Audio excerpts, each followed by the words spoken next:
With a fresh cup of coffee in hand, Richard pulls his chair up to the computer. Today is the day he will be typing a letter to Diana, a long-ago high school classmate.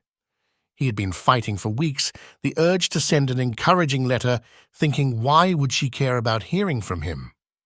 Richard and his wife watched her care for her parents in the last years and months of their lives. Her mother had passed away in the previous year, and her father had recently passed away only months before. Experience had taught Richard the months after the loss of loved ones is a lonely time.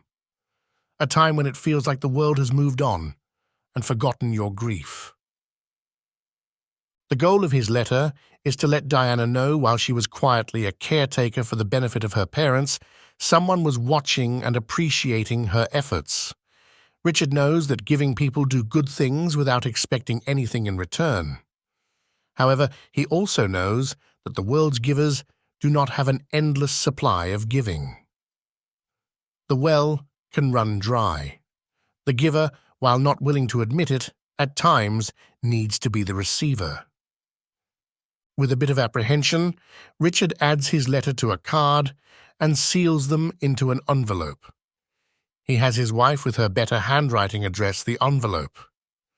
Placing the envelope in the postal box, Richard sighs and thinks to himself, "Here goes nothing." A month or more has gone by since Richard placed the envelope in the post office box, and life has put the sending of the letter in the rearview mirror and forgotten. So he was surprised when his wife handed him an envelope addressed from Diana. Richard opened the envelope, which contained a thank you card. Diana had written a heartfelt thank you for the kind words he had written, but there was one section of her note that taught him a lesson he would never forget. In her message, she made a point of saying she had received his letter on the anniversary of her mother's going to heaven, and how perfect the timing was. Reading the card was a moving moment for Richard. He had not expected his small token to have such meaning. Opening the drawer, Richard places the card in with his other special memories.